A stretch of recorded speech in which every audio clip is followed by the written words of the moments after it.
Cintia. Moreno, ya me puso, ay, no sé cómo decírselo, pero no el tema, no el tema. ¿Estamos bien? Estamos bien, estamos Se la ve un poco nerviosa. ¿Será porque es viernes, Pimpi, que está nerviosa? ¿Qué está por hacer? Es fin de semana, llegó la familia. mi vida privada. Llegó la familia. Ya le comenté que de mi vida privada ya lo sabe, yo no hablo. Llegó su familia, pero está llegando. Ahora no estaríamos hablando de la privadísima, estamos diciendo que llegó la familia. Llegó, sí, llegó mi familia. Llegó la familia. Llegó ¿Cómo parte está, de la Pimpi? familia. Yo, muy bien, muy bien. ¿Está organizando el acto de Estamos mañana? full para mañana, sí, Ahí en el estamos. Parque de Sama, sí, han salido los compañeros anoche a hacer unas pintaditas por la zona. Las vi, bueno. está muy bien. Pero está muy conmemoramos qué cosa mañana. Y mañana, por supuesto, que el Día de la Militancia, y además con los compañeros presentamos el plan económico peronista, porque la Argentina tiene esperanza, hermana, y la tiene porque la construimos a puro peronismo. Pero no era, digamos, que los números, según Cristina, no tienen ideología.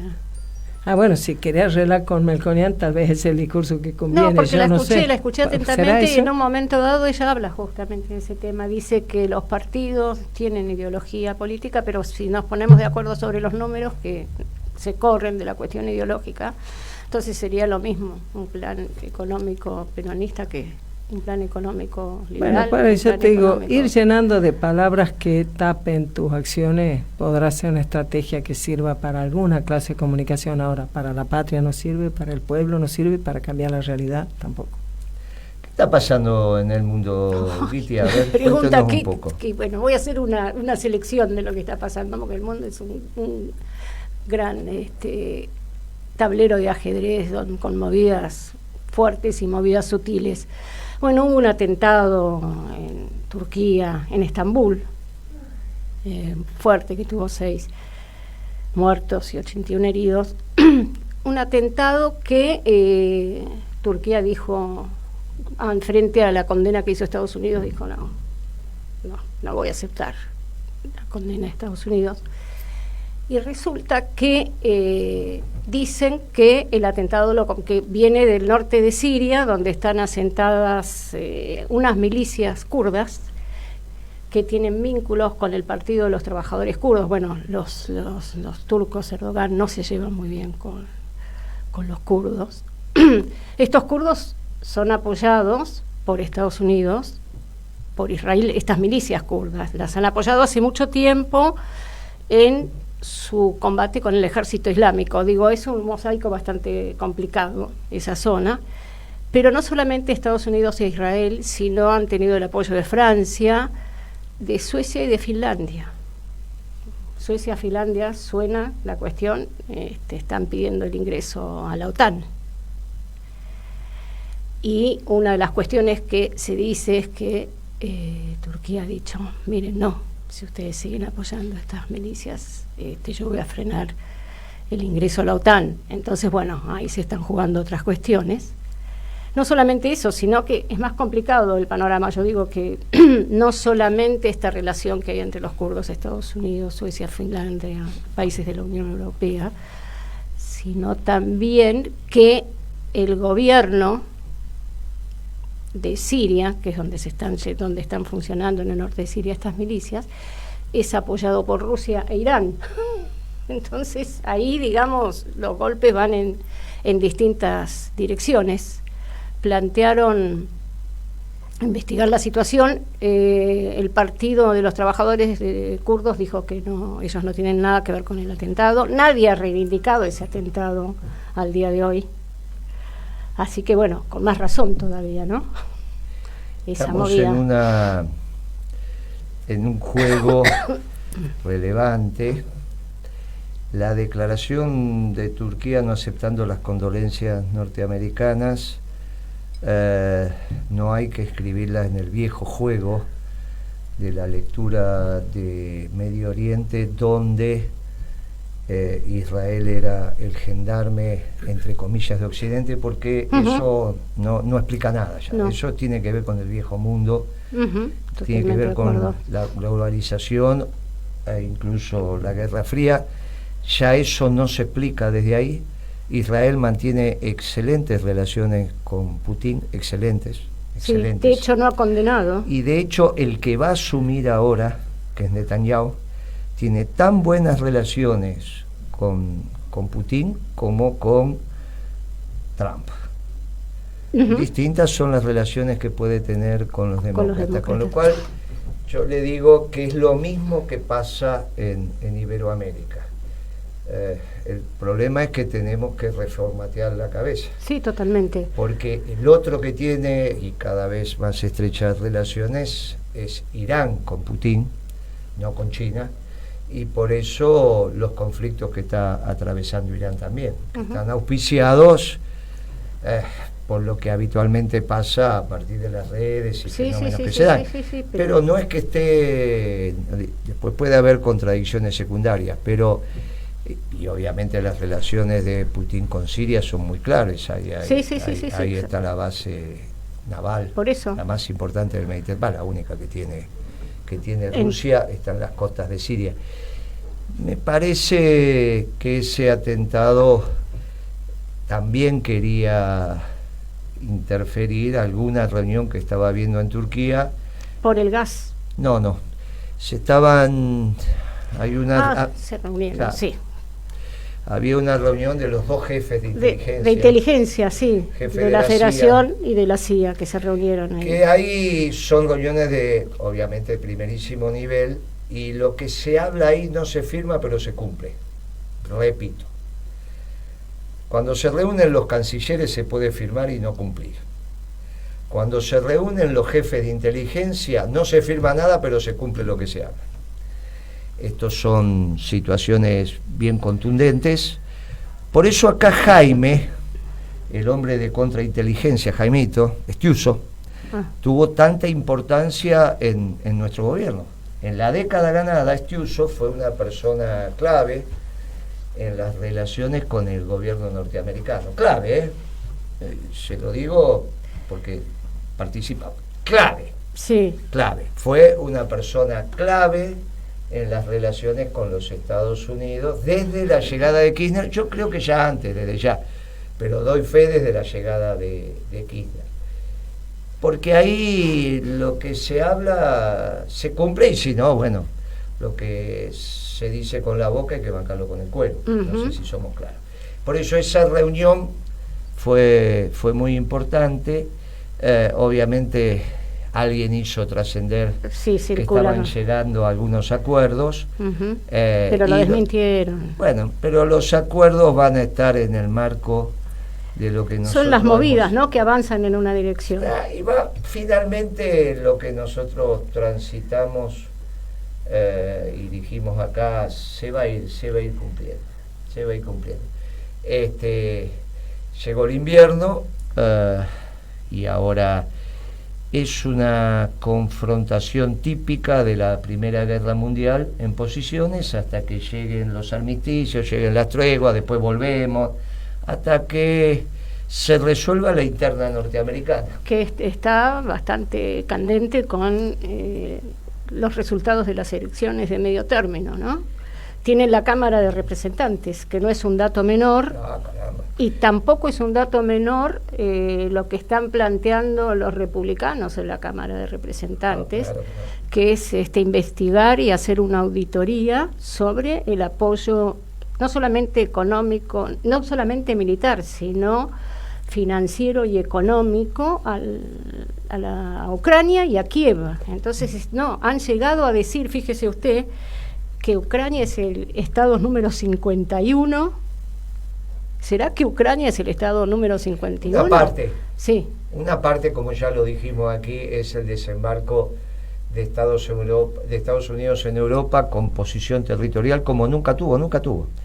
Estados Unidos en Europa continental nunca tuvo posición territorial, agarra un país muy importante que lo va a reconstruir. De ahí, obviamente, va a haber una disputa y tiene que poner todo lo que tiene que poner para que Ucrania finalmente tenga el estatus que necesita que tenga, porque tiene que también, en el mediano plazo, terminar de resolver el tema con Alemania, que desafió la manufactura. Sí, Alemania desafió la manufactura de Estados Unidos. Bueno, Alemania lo ve venir y hace una alianza de perdedores, hace una alianza con China, claro.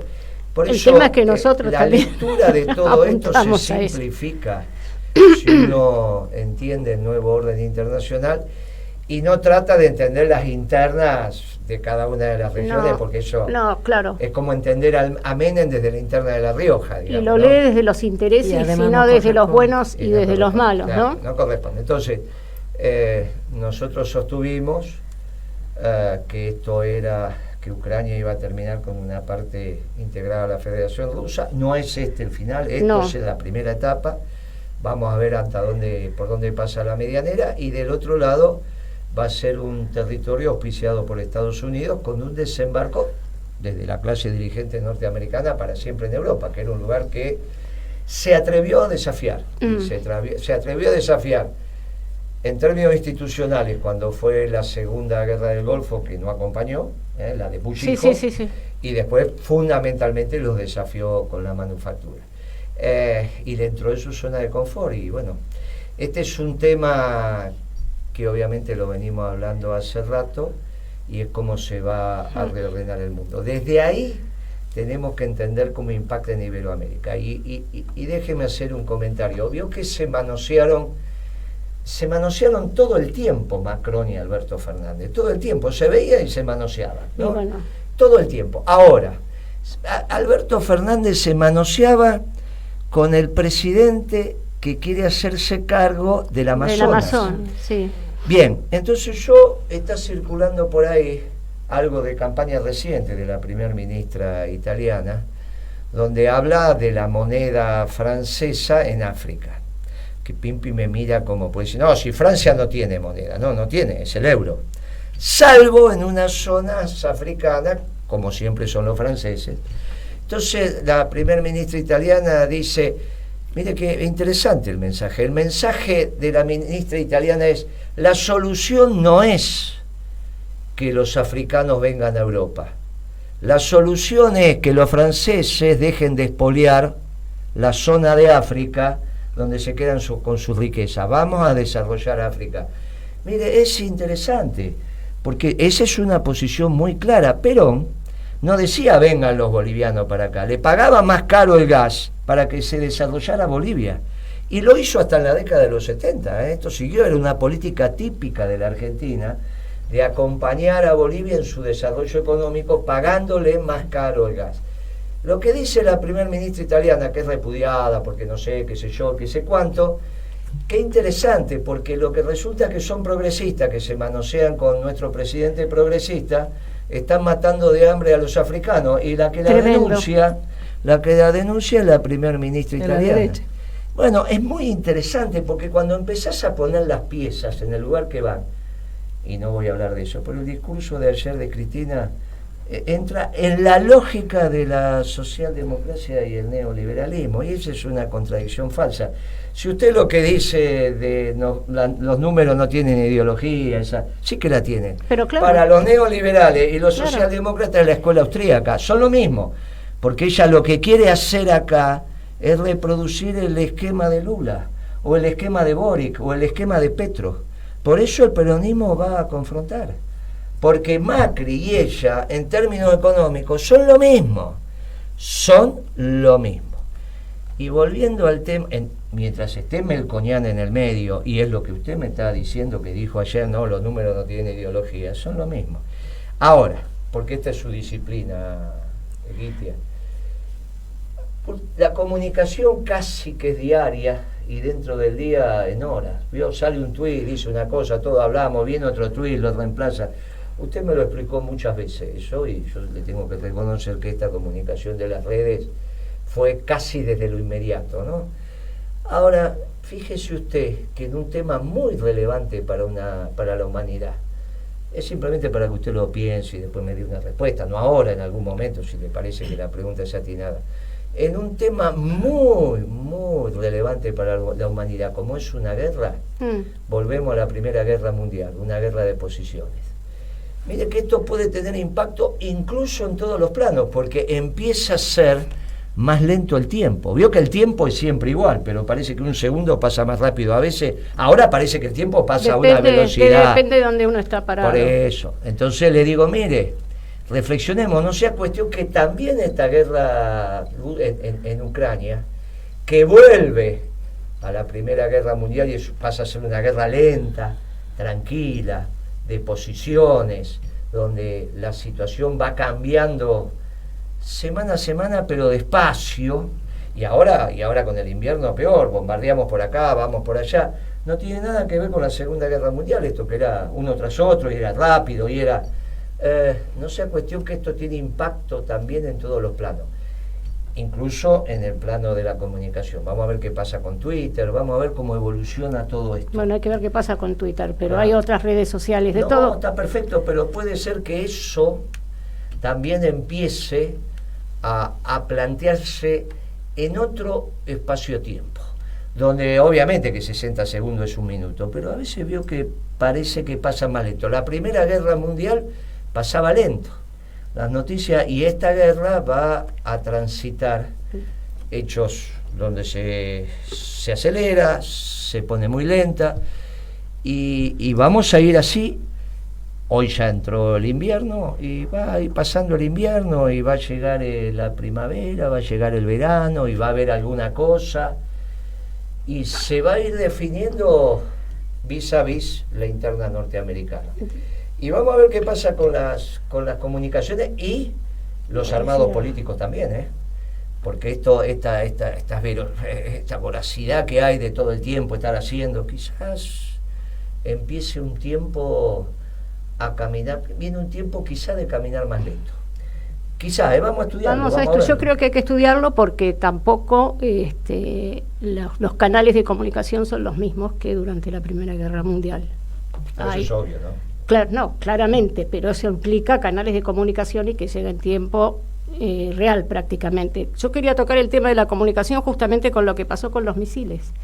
Comunicación y político, porque la comunicación no está despegada de la política, es más, trasladan la guerra al plano comunicacional, a la disputa de sentido alrededor de qué es lo que pasa en la guerra. Hay un discurso hegemónico sobre el conflicto entre la guerra entre la Federación Rusa y Ucrania. Hay un discurso hegemónico en los medios de comunicación. Hegemónico en una parte del mundo. Sí, hegemónico en una parte del mundo. En una parte. Pero es que nos toca estar a nosotros, pero claro, no es hegemónico en el mundo. Estoy hablando de la parte que nos toca estar a nosotros y de la parte que lee la opinión pública. De eso estoy hablando, de cómo se construye sentido en la opinión pública. Entonces, lo que pasó, por ejemplo, y cómo tuercen los argumentos. Rápidamente salió Ucrania a decir que eran los rusos los que habían disparado los misiles, que había que convocar a la OTAN, que, digamos, se generó toda una situación rápidamente. Después se tuvieron que desmentir, porque evidentemente, es más, si pedía que la OTAN se reuniera y se atuviera al artículo que hablaba de la intervención, nos tendrían que haber intervenido en Ucrania la OTAN, porque, digamos, fueron las defensas ucranianas de las cuales provenían los misiles. Y después... ¿Sabe de qué origen eran esos misiles? Sí, rusos. ¿No? O sea, eran rusos, misiles rusos viejos, los que atacaban, y misiles rusos los que se defendían. Sí, eran rusos. Eran rusos, notable, sí, eran notable. Rusos. Sí.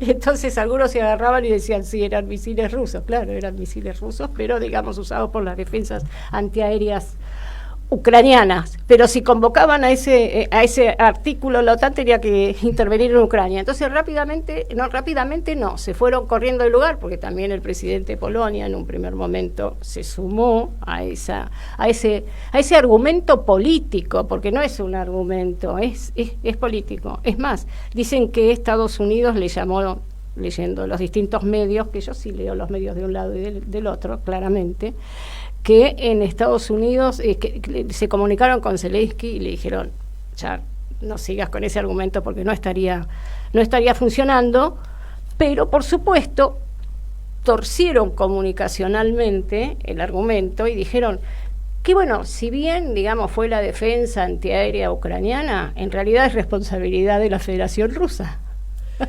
Claro, es pero responsabilidad de la que habla de los medios, y ya está, obviamente, el tema no, usted es una experta, nosotros tocamos de oído. Pero lo que usted habla de la prensa hegemónica, la hegemonía, digamos, de este occidente más o menos que conocemos, perdió las elecciones en Estados Unidos. Sí.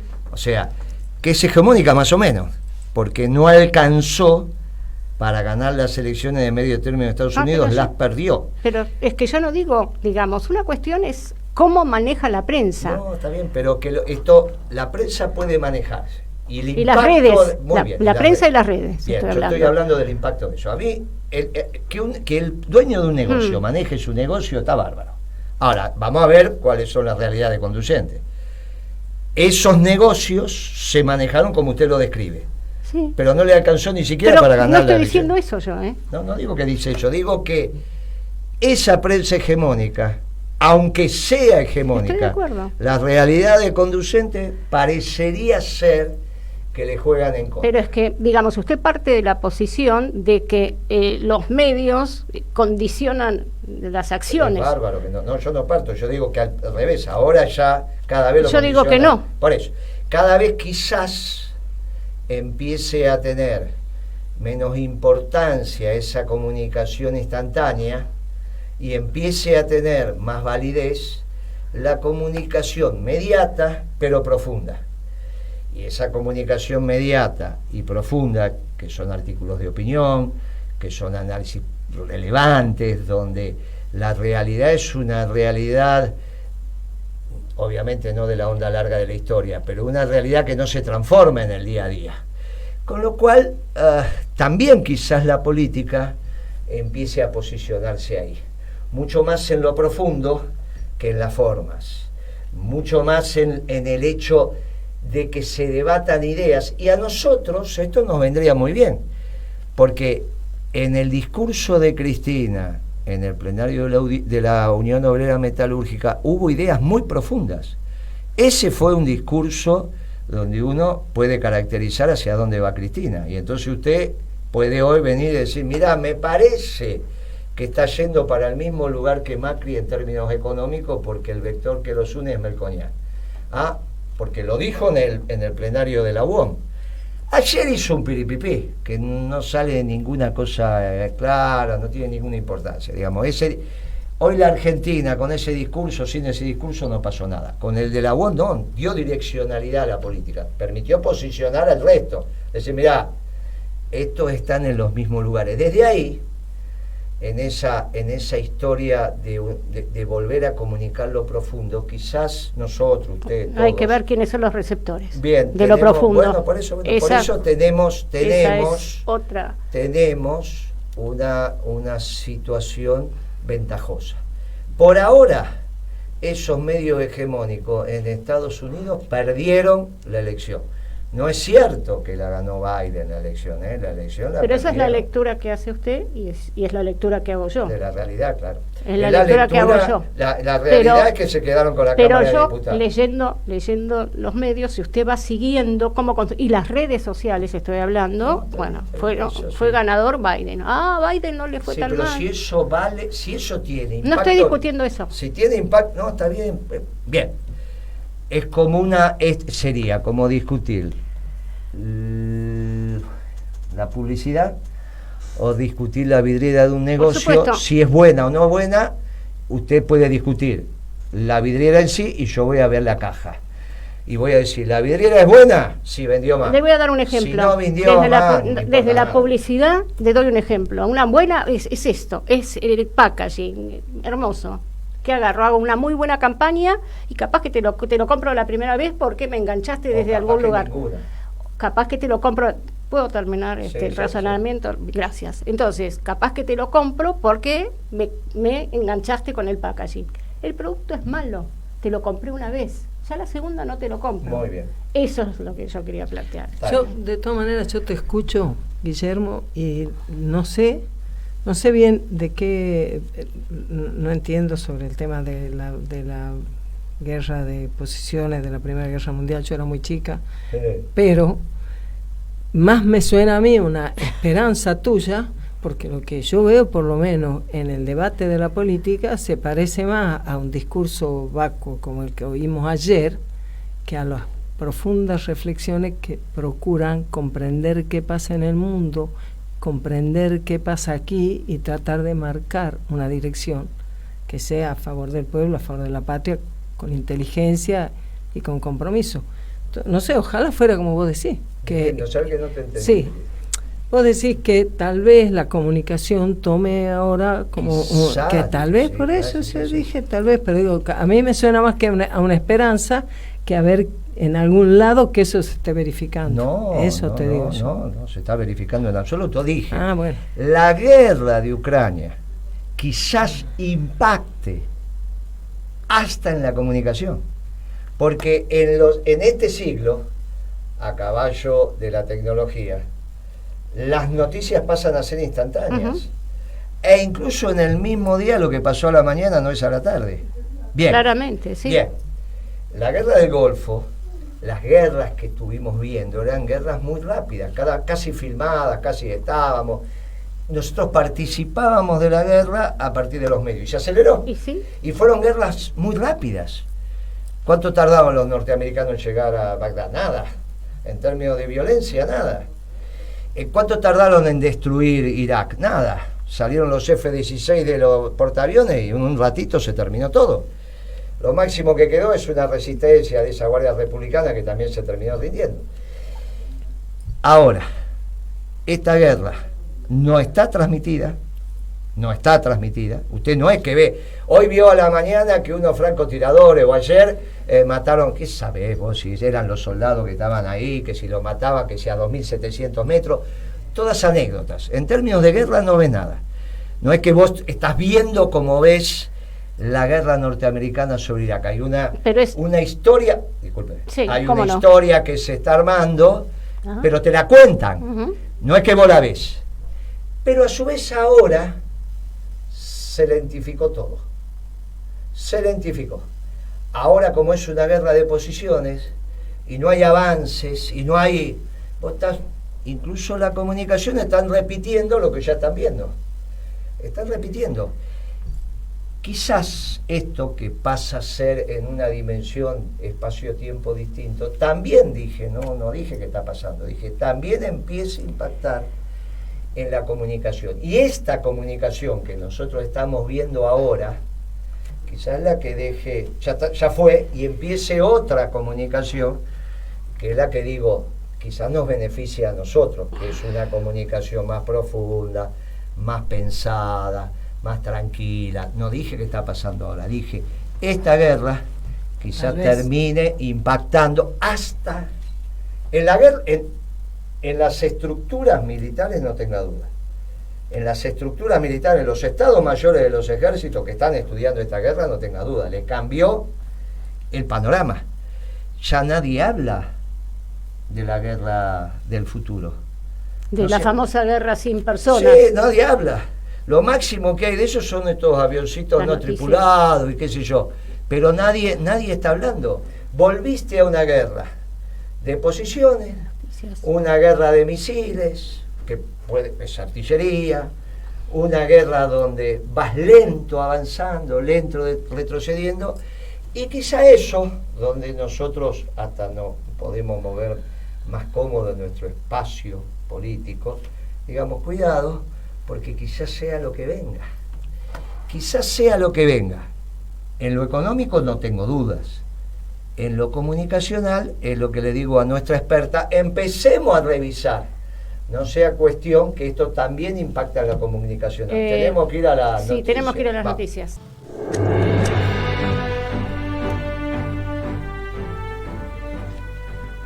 ¿Está Pablo? ¿Sí? Estamos en el aire. Sí, y por eso estaba esperando que hablara usted. Acabo de ver que estamos en el aire y bueno, sería muy bueno poder escucharlo a Pablo. Pablo, ¿estás por ahí? Pero sí, acá estoy. ¿Cómo les va? Bien, Guillermo. Hola, Pablo, podemos querido. Tocar un poco la cuestión económica y corrernos de la guerra y la comunicación. Muy interesante programa, muy interesante los planteos que están haciendo. Vos sabés que hay un tema que reiteradamente en estos últimos tiempos se me aparece en la cabeza, para decirlo de alguna manera. ¿Puede haber todavía mayor deterioro del que existe? A veces uno tiene una duda, ¿no? Más deterioro, ¿cómo es esto?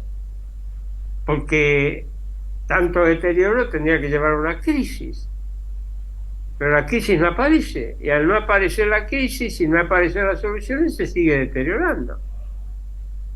Hoy lo que se nota claramente es un deterioro mirado desde el punto de vista político, porque Massa, cuando asume, nosotros lo dijimos, bueno, Massa tiene una característica que es buena en los ministros de Economía, tiene poder propio y lo va a utilizar. Eso es bueno para salir de la crisis, por supuesto. Después depende de las medidas que vaya tomando. Pero lo cierto es que ahora hasta eso de que Massa tiene poder propio y por lo tanto lo está usando, lo está empleando, hasta eso se pone en tela de juicio en este momento. Si no, ¿cómo se explica lo de Rubinstein, su viceministro de Economía, que dice, bueno, puede haber un rodigazo, hace falta una devaluación? Es extraordinario una declaración de este tipo, en una personalidad que tiene una responsabilidad extraordinaria sobre la economía argentina. Después se dijo por ahí que Massa se enojó con Rubinstein. Mire, si verdaderamente Massa no estaría de acuerdo con lo que dijo Rubinstein, le tiene que pedir inmediatamente la renuncia, porque realmente son declaraciones desestabilizantes. Y hablando de política, Guillermo, mirá, siempre decimos, entre la socialdemocracia representada por este gobierno, incluso por Cristina Fernández, y el PRO, no hay diferencia porque tienen una raíz común, que es el neoliberalismo. Hay otra cuestión que tienen en común. ¿Vos escuchaste alguna crítica del PRO a lo que está haciendo Massa?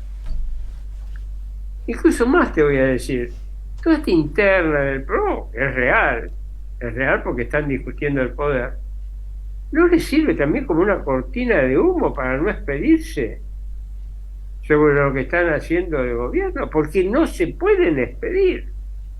Esto es lo extraordinario de la situación. No puede. ¿Por qué no dicen habría que hacer una cosa distinta? Porque no pueden. Porque en el fondo están de acuerdo con esto. Quisieran un poco más para la izquierda, un poco más para la derecha, un poco más de torniquete, un poco menos de torniquete. Pero están de acuerdo. Mira, Pablo, esta semana hubo declaraciones rimbombantes de funcionarios y dirigentes políticos, pero yo rescato una declaración de un empresario que a mí me parece que puede llevar a que lo que nosotros venimos sosteniendo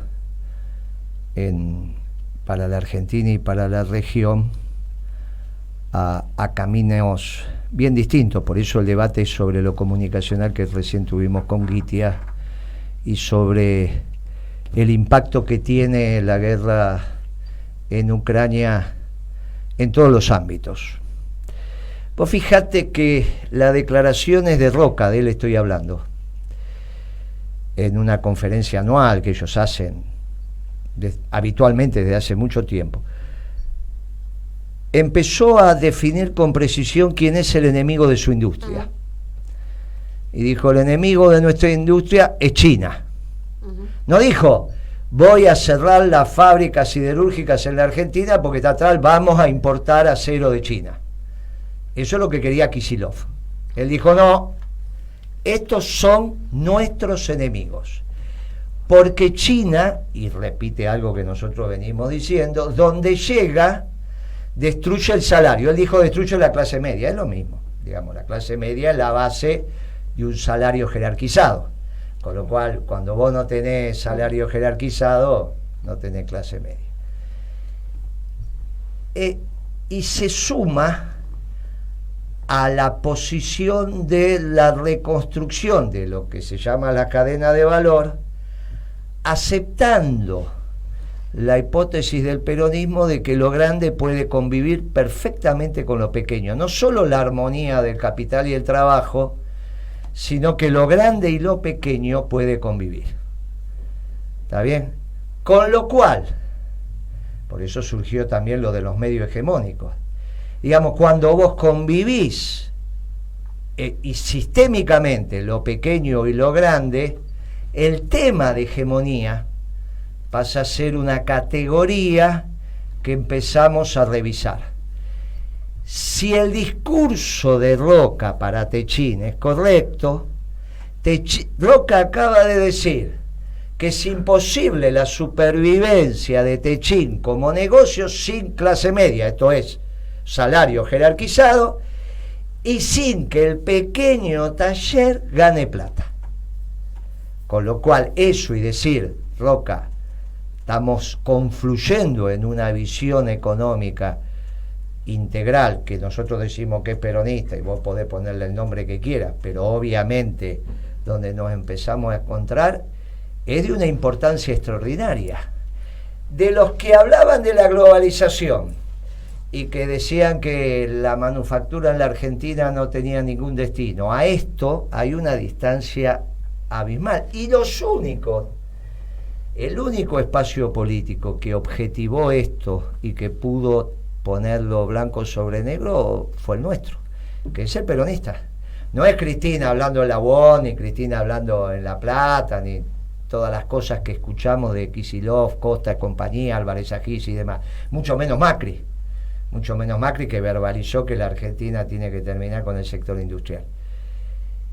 Y yo que siento que quizás los caminos se empiezan a encontrar. Y también hubo un momento en que los medios de comunicación regionales sobrevivían perfectamente y estaban con los medios de comunicación nacionales. De alguna manera, la política peronista en términos económicos frenaba esa ley marxista de la concentración y centralización del capital. Nuestro accionar en la economía era contraria a la concentración y centralización, que eran las fuerzas que Marx había sostenido como irremediables dentro del capitalismo. Bueno, acá aparecimos los peronistas. Y ahora dice Roca que estaría dispuesto a pensar una economía desde ahí. Entonces está bien lo que dijo Rubinstein, está bien lo que dicen algunos funcionarios y demás, pero yo rescato lo que dijo él. No sea cuestión, Pablo, y vos que interactuaste mucho con ellos, mucho durante toda tu vida, vos fuiste dirigente de la UIA, fuiste dirigente de los laboratorios medicinales, trabajaste, tu vida se desarrolló como empresario y directamente vinculado con estas grandes unidades de producción. No sea cuestión que nos empecemos a encontrar en un modelo de desarrollo. Y esto sí que da mucha esperanza, porque permite planificar un país como mínimo a 30 años. Lógico que también necesitamos que vayan cambiando muchos de otros aspectos, que la realidad empiece a ser el criterio de verdad. Y la realidad, no una realidad. Por eso, en este programa hoy abordamos el mismo problema desde distintos lugares, desde la guerra, desde reconstruir la industria en la Argentina como fue, desde los pequeños talleres que ganaban bien y trabajaban bien y se iban de vacaciones, hasta que el que ofrecía el acero, que en una época era Somisa, también, o Altos Hornos Apla, o lo que fuere, que no tiene por qué volver a ser, porque tampoco somos estatistas en los medios de producción, pero sí digo que podemos construir quizás un proyecto conjunto entre lo grande y lo pequeño, entre lo que hoy llamamos hegemónico y lo que deja de ser hegemónico, pero que tiene su lugar y que entonces perturba también la hegemonía del que se considera hegemónico. En el discurso de Roca, los pequeños talleres son la razón de ser de Roca nuevamente, desde su discurso. Si después en la acción no van a hacer eso, obviamente vamos a tener un problema. Nosotros estamos expresando, Pablo, políticamente eso, Políticamente empezamos a expresar no solo la armonía entre el capital y el trabajo, sino la armonía entre lo pequeño y lo grande. Y la sumatoria de lo pequeño y lo importante del Estado, mirando también ahí, hace que lo hegemónico deje de ser hegemónico, y quizá la realidad vuelve a ser la realidad. En nuestra discusión con Clarín, nuestra discusión con la sociedad rural está muy clara: es ley de abastecimiento y derechos de exportación para pagar la deuda. Nuestra discusión con la manufactura la estamos empezando a manifestar. Nos queda nuestra discusión con un factor de poder en la Argentina relevante, que son también el medio de comunicación. Ni siquiera digo los medios, digo el medio de comunicación, porque no hay duda que es un factor de poder. Y sobre eso también tenemos que pensar cómo avanzamos. Y me parecía que había que resaltar el discurso de Roca de esta semana. Vi como un matiz que, si se lleva a la realidad, hay otra Argentina posible, que no es ni socialdemócrata ni neoliberal. Es una Argentina, y bueno, nosotros vamos a intentar que sea peronista, piquita, pero vamos a ver, quizá veremos. Vos lo has desmenuzado bien completamente, pero a mí además me impactó que él empieza diciendo que la venida de China es la primarización de la economía argentina, es la negación de la industria. Claro, él empieza... Claro.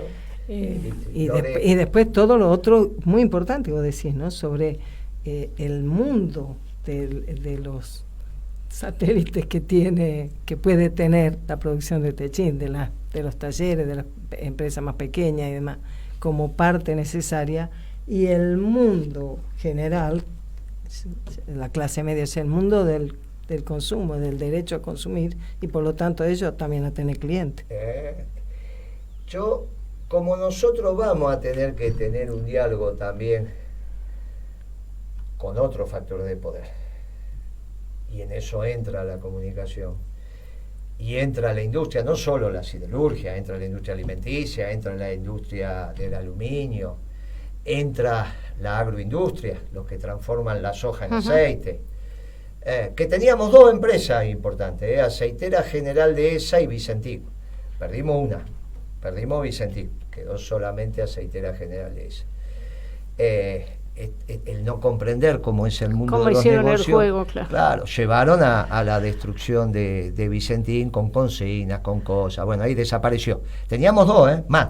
Vicentín era, quizá no en términos de facturación, pero en términos de presencia en la Argentina, era mucho más importante que Aceitera General Dehesa. Bueno, en este diálogo de lo grande y lo pequeño, quizás somos los únicos que lo estamos verbalizando y pudiendo inscribir esto entre sujeto, verbo y predicado, que se entienda cuando se construye una oración. Ahora, para nosotros el mundo de la comunicación, pero no desde la comunicación, sino de interactuar entre emisor y receptor con el sector agrícola ganadero y el sector manufacturero, tenemos ventajas. Hay un mundo de economistas en nuestro espacio por lo comunitario. Y de experiencia. Hay un mundo, digamos. Si vos analizás los espacios políticos que hay, digamos, Principios y Valores tiene una ventaja evidente en el mundo de la economía, por los actores que le entregan. En el mundo de la comunicación también vamos a tener, y ahora sí, tenemos que tener un diálogo. Vamos a tener, no importa, aunque nos sigan haciendo juicios y nos condenen y terminemos presos, tenemos que tener un diálogo. Y sobre eso, y el diálogo es solo sobre el futuro, porque sobre el pasado es lo que fue. Sobre el mundo por venir es que nosotros tenemos que... Cuando decimos, ¿cuál es el diálogo que tenemos con la sociedad rural? Y bueno, sobre el mundo por venir, si no, no te escuchan. Cuando le decís, mirá, la soja... Ojo con eso, porque si te hacen un bloqueo con el maíz, ojo con eso. Y ahí la sociedad rural dice, bueno, a ver qué pasa. Con la manufactura quedó muy claro con el discurso de Techín, no tiene nada que ver con el discurso, pero nada que ver con el discurso que tenía hace 60 días atrás, cuando le quería vender energía a Europa. Eso que fue a decir Alberto, que le quería soplar los negocios, los clientes a Putin, era algo que había dicho, él lo recogió de ahí. Digo, no, pará, ahora, cuidado con esto, dijo, el enemigo es China, acá tenemos un problema, acá tenemos esto. O sea que algo de nuestro discurso fue incorporando, se fue metiendo, se fue. ¿Cómo lo hacemos desde la comunicación en el diálogo con Clarín?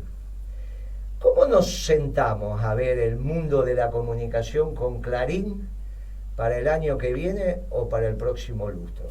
Ahí es que yo incorporé, cuidado que esta guerra de Ucrania quizás también termine modelando un mundo de negocios dentro de la comunicación que quizás Clarín no esté viendo, como Techín no estaba viendo el Nuevo Mundo o la sociedad rural. Y tenemos la oportunidad de incorporar el último factor de poder que nosotros se nos hace muy difícil el diálogo, incluso porque la mayoría de los juicios que tenemos es vis a vis, siempre son Moreno Mañeto, Mañeto Moreno, pero es una obligación que tenemos. Y quizá de pensar, no sé si le vamos a encontrar la pata a la sota, pero sí de pensar, porque quizás tengamos que decir, cuidado, que lo que ustedes pensaron que era el mundo también de la comunicación va a estar influenciado por este nuevo orden internacional, y lo que pensamos que era va a dejar de ser. Y si va a dejar de ser, ustedes van a tener que reordenar su negocio, y quizás están reordenando su negocio pensando que el mundo se orienta a la comunicación, como lo dice el New York Times, el Washington Post, y quizás esto está cambiando.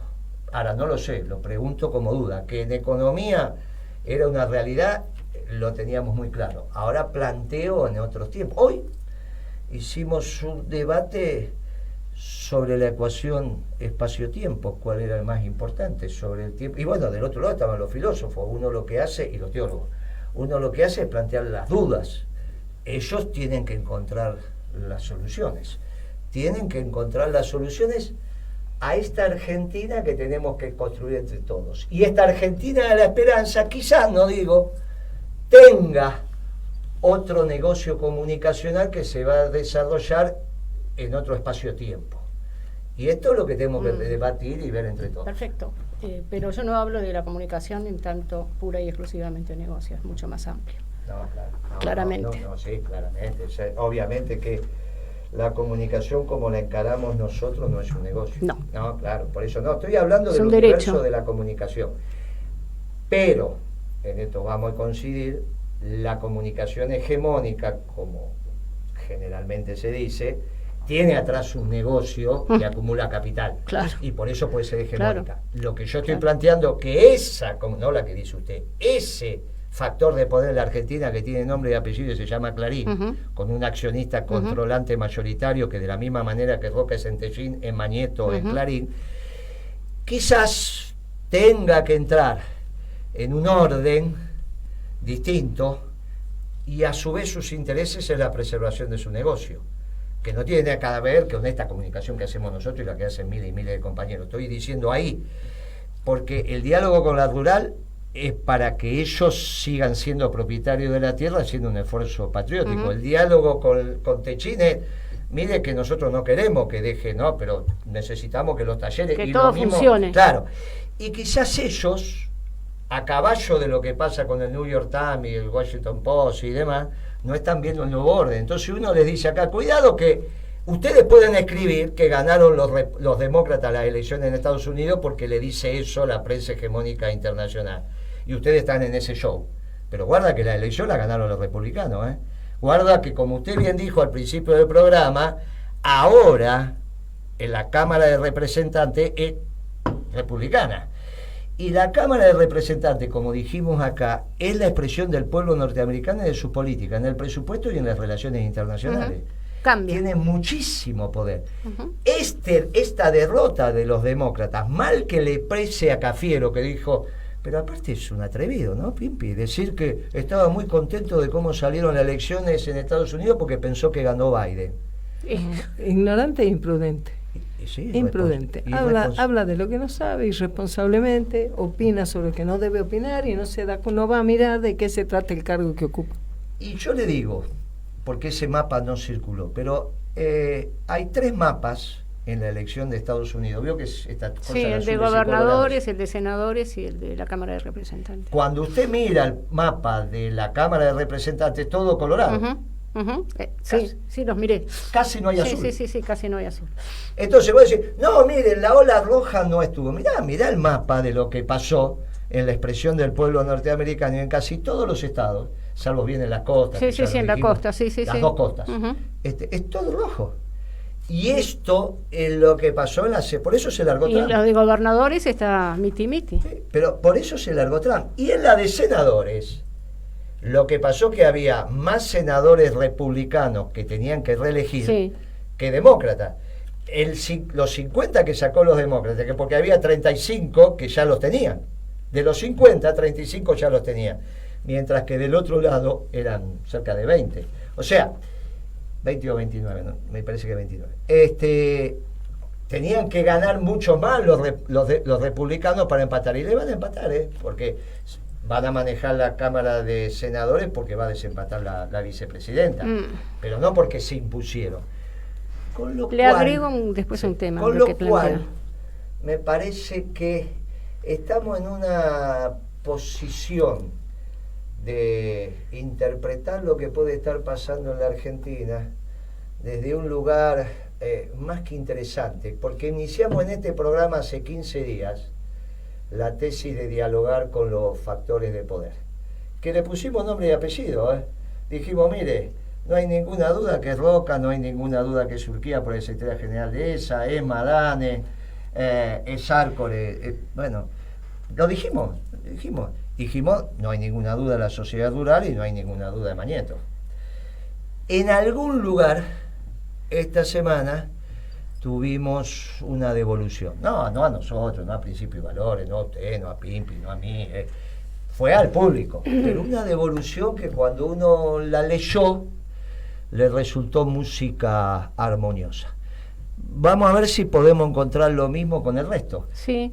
Yo digo, te estuve pensando, de repente, tal vez el planteo que hace usted tenga que ver con esto de este relato tan sólido y tan cimentado, que está en los medios de comunicación, está en las redes, se resquebraje, porque irrumpe otro relato, otra realidad, que desarma todo eso, y eso tiene que ver incluso también con las consultoras que hacen estas, hay algo que no estaría funcionando, que no está dando cuenta de lo que está ocurriendo en la realidad, que lo ves en la dimensión simbólica de los planos, de los medios, de las redes, ¿sí? Hay otro mundo.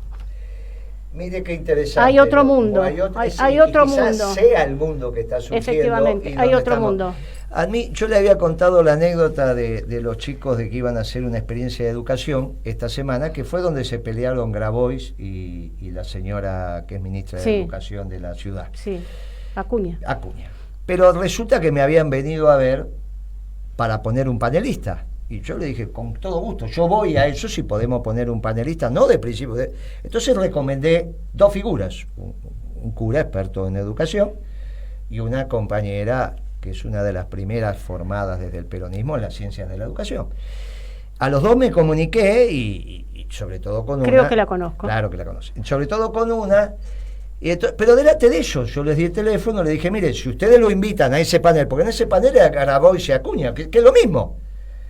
Es en la educación. Las dos caras de una misma moneda. Es lo mismo. Entonces digo, manden un peronista. Si realmente quieren debatir sobre la educación y quieren la visión del peronismo, acá le doy dos.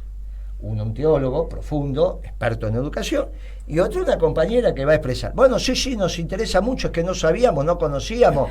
O me decía, la única que conocíamos a Film. Yo te dije, bueno, alguien profundo en el tema. Bueno, ahí quedó.